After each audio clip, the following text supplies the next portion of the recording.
It's on to Tennessee, who Jeremy's done a tremendous job putting together a really good football team. He's built his team along the offensive and defensive line of scrimmages, and they got a good football team. They're really physical, very experienced at quarterback, very experienced in the secondary. Got a lot of respect for the way they play the game. I thought last year they played extremely physical against us, and that's the brand of football they play. And I got a lot of respect for that. I know Jeremy for a long time, and it's going to be a good football team. Two good football teams getting after it. All right, we'll take your questions. Let's take the first two. We'll go to Mark Weiser and Anthony Dasher. Kirby, obviously Cade Mays played with you guys last in the Sugar Bowl. Did you have a sense then he was planning to transfer? And what do you think of him coming to play Georgia now with Tennessee? No, I didn't have a sense then. I thought Cade's done a tremendous job for us. Got a lot of respect for Cade as a player and a person. And, that's really all I can say about it. He's no longer with us. So looking forward to the matchup. He's a really good football player, one of the toughest players that I've been around, and looking forward to the matchup. And with the waiver that the conference gave to several players that were waiting for that, what were your thoughts just about that? That's a commissioner decision. Okay, thank you. Coach, I think it's fair to say that this is going to be the most experienced offensive line your team has faced. Just how much better are they this year? What kind of battle are you expecting with your defensive front? Well, I thought they were a really good offensive line last year. They're well coached. Will Friend, who worked here for a long time, is a tremendous O-line coach. He does a great job. That combined with Coach Chaney, who's got a lot of experience coaching offensive football and as well as offensive lines. He's done a tremendous job. But he and Will put together a physical run plan. They always do. They're going to find ways to run the ball. They're committed to the run, in which you got to be in the SEC. And they got some good players up there. So a lot of these guys played last year. So with the addition of Cade, they've got, really 5 returning starters when you look at it. Let's go Mike Griffith and Seth Emerson. Yeah, Coach, can you just talk about Jared Carantano? I think this is the first year their quarterbacks had the same coordinator 2 years in a row. Have you noticed the difference in Jared's play this season? I've always had an immense amount of respect for Jared. He plays the game the right way. He is tough. He played some games when it was tough, when they didn't have as good an offensive line up front early on. They're a lot better now. So I think he's reaping the benefits of a better offensive line, a commitment to the run game, and he's played really well. You look at the bowl game. He led a tremendous comeback. He's been through the trials and tribulations. He's had ups and downs. He's played, at Alabama in a game that I thought he played well in. He's done a lot of good things. I got a lot of respect for him. Anybody that plays quarterback as long as he has in our conference has earned it.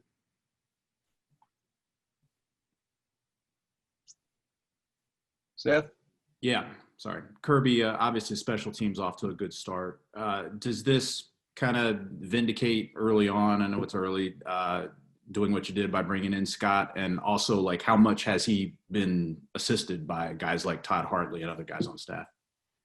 Well, special teams is a team event. We've got a lot of coaches that assist in special teams. We've got quality control guys that help in special teams. We all assist in that. And, I don't know if we're off to a good start or not. To be honest with you, I see that we've left plays out there and left opportunities out there. And we'll be tested in that regard as high as ever this week, because Jeremy's commitment to special teams is very similar to ours. The starters, the best players are out there.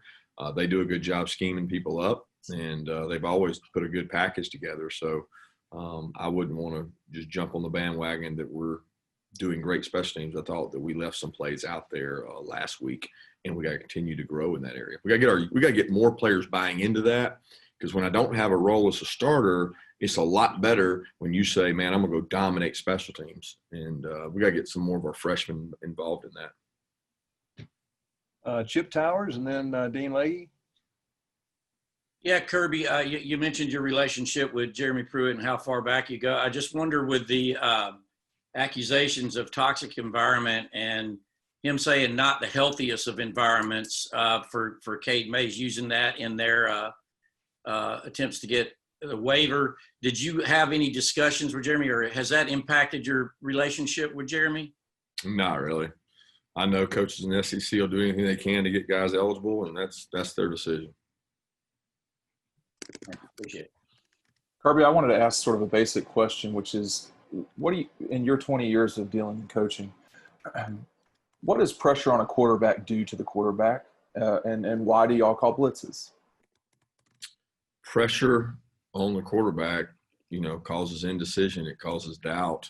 It causes confusion. I think it affects every quarterback differently because some do better against pressure, some do worse. You look at statistics and see how does he do against 3-man rush, 4-man rush, 5-man rush, 6-man rush, and you try to evaluate each quarterback on how they respond to that pressure. What was the second part of the question? Well, it's same basic. Why do coaches blitz?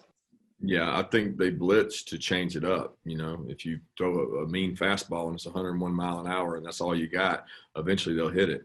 So when you're pitching, you better have a couple pitches. And the idea behind pressuring versus not pressuring is to be able to pitch. Let's go to Jake Rowe and then Paul Newberry.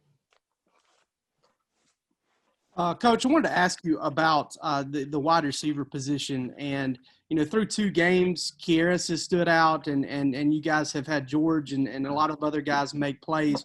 How deep do you feel like that unit can go? And are you guys really – you seem to be playing a lot of guys there. Are you looking to even go deeper and find roles for guys there? Yeah, we want to give the best guys an opportunity to play. I don't know how many people really realize it, but LSU last year didn't play really more than 3 wideouts the entire game. And if you have tremendous conditioning, you play the best players. We don't think that we're in the best mid-season form in terms of shape. So we're rolling guys and playing guys. But, at the end of the day, it's about playing the best players and giving your team the best opportunity to win.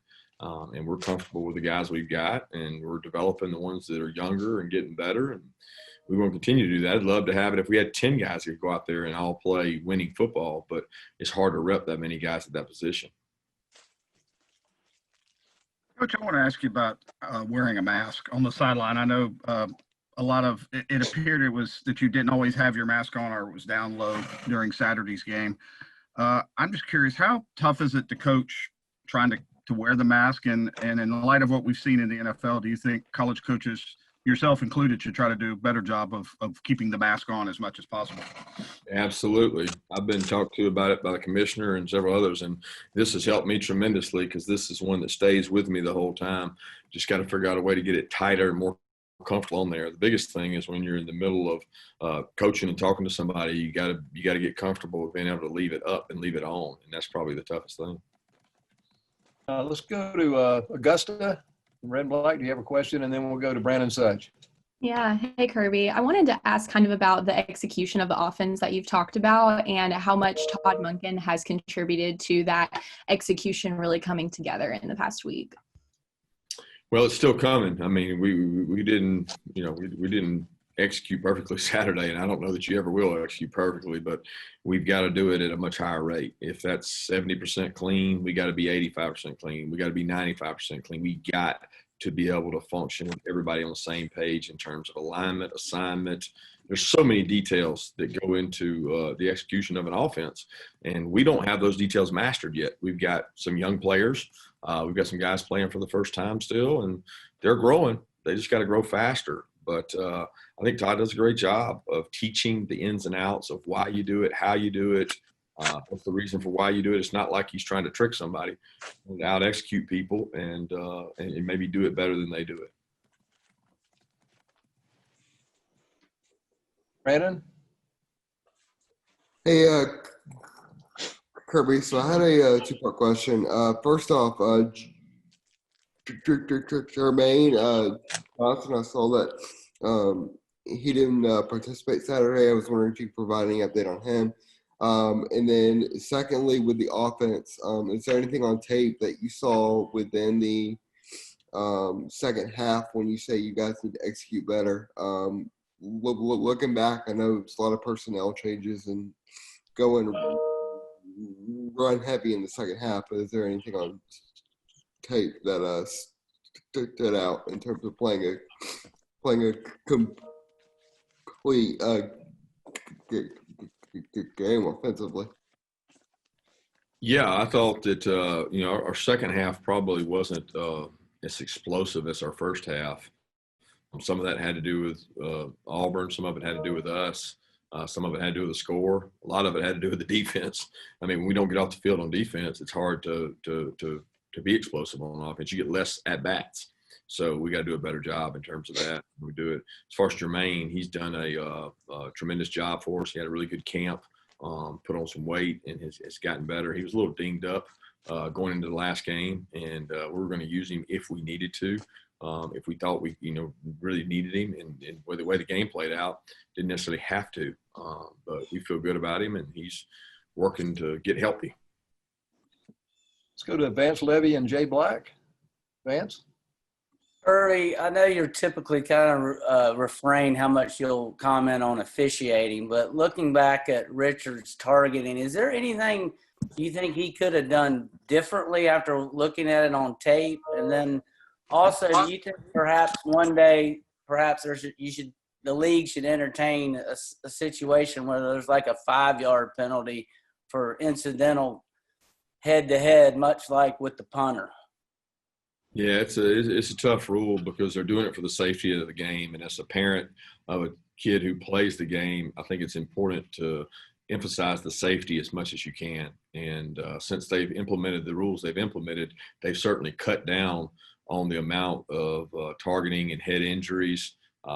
Unfortunately, some things in football are just going to happen. And, I don't think it was a situation where he was leading with the head, but it ended up being to the head and neck area. And sometimes that happens to a DB because the receiver moves. But that's sometimes beyond your control. It's part of the game. If it makes the game safer, then it's probably the right thing to do. Coach, you had mentioned in our post-game show with Chuck that you thought that Tennessee was better than Auburn at this point. What makes them better than Auburn right now? Well, I think the experience they have along the fronts. When you look at a defensive line and offensive line, I really believe that's where the game starts because, there's nothing easier than being able to – if you're able to run the ball, it makes the game easy. And when you can't run the ball, it makes the game difficult. And that's all based on your offensive line and their defensive line. Now, it's not to say there's not some offensive line out there that's got great pass pro and the team can throw it for 600 yards and never have to run the ball and be successful. That does exist. LSU broke that norm, and it wasn't that they couldn't run it. They didn't have to run it last year. But when I start with Tennessee, I say they have a commitment to the run. They're physical on the offensive line. They've got a deep offensive line. They've got big people. On the defensive line, they've got experience. They've got big people. They're physical up front. So when you start with those two, they're just ahead right now of where Auburn is, in terms of that. Emily, did you have a question? Hey, Coach. I was just wondering, I know it's really early on, obviously, but from week 1 to week 2, what you've liked from Zamir, and if you could give us an update on Cook. Yes, on Zamir, I like his special teams play. He's had 2 really critical blocks that sprung our kickoff return unit. He has done a good job picking up pressures, caught the ball out of the backfield. His yards after contact was much better this game than the last, and his leadership is starting to take form, and he's starting to get more comfortable in that role. James will be day to day. We're trying to get him back. We think he's going to be okay to go. We thought he could have gone Saturday night. But, again, that's going to be one of those. I'll know a lot more after practice today because I haven't seen those guys since then. Okay, we've got a couple of minutes left. Anybody want to just jump in? Coach Smart. Coach Smart, if you could just touch on right now you don't have a normal, off season with COVID and all that kind of stuff. How far behind would you say that you are in terms of installation of stuff? Is there stuff that you would normally have in at this point that maybe you don't? Not really. We've had traditionally we install in the spring and then we reinstall in the fall. So whatever we installed in the fall, we would have done in the spring. It would have been the second time. We would be much more efficient at doing what we're doing, but it's not like we would have more volume. There's only so much space between the ears that these kids can handle, and you got to be careful not to overload that. with Coach, all the emphasis, I with want all to the emphasis in put on two the questions. offensive line this week of Tennessee's, Kirby, how important or how would you assess how your defensive line has played so far this season? We've got experienced defensive line. I think they played hard, played physical, and that's what we want to do. But they haven't faced a unit as a group and a group of backs. So the combination of really good backs, experienced quarterback, very experienced offensive line. This is by far the biggest test. Kirby, there's a lot we don't see, a lot we don't know about, guys having spots and things like that. But notice, Matt Landers kind of tracking the ball and didn't necessarily, see that ball on against Auburn the other night. I wanted to see kind of what his deal is in terms of development and the deep ball and things like that, because it seems like he's kind of had those issues in the past. I know Matt's actually had a really good camp. Matt's, learning our new system, being able to play and execute, is really important for Matt to know that. He's contributed on special teams. That was a situation where we really selling him driving and really pushing vertical before he looks back, and he didn't find the ball right away, which is unfortunate because you'd like for him to be able to make that play. But I still think Matt's a talented player that's working to get better every day. Coach, didn't get a chance to ask you Saturday night about the job Christopher Smith did relieving Richard LeCount in the second half, and if you could also touch on Kearis Jackson's production so far this year.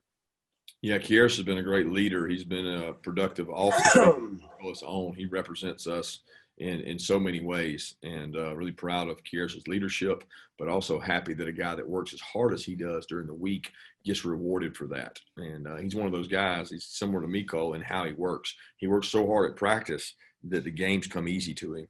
And I'm certainly proud of the way he's competing. He plays with physical toughness, the way you want to play. Chris did a great job. He actually got a lot more reps last week.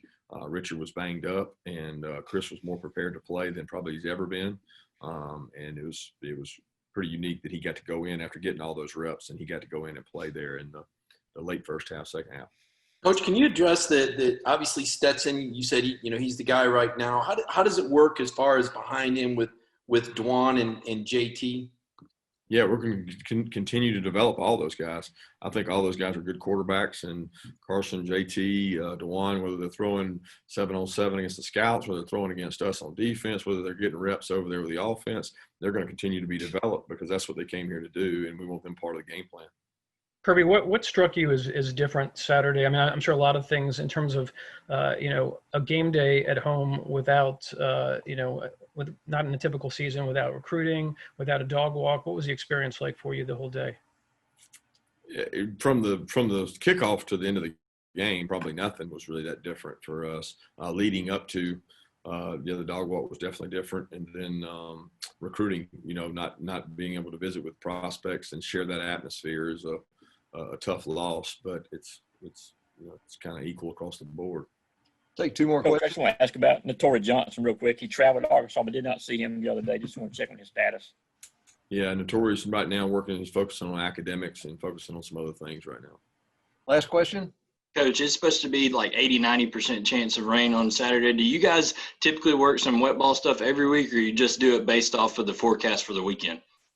We have a schedule where we do it not every week, but once every few weeks. But obviously with the forecast, we'll have the capability of working on it.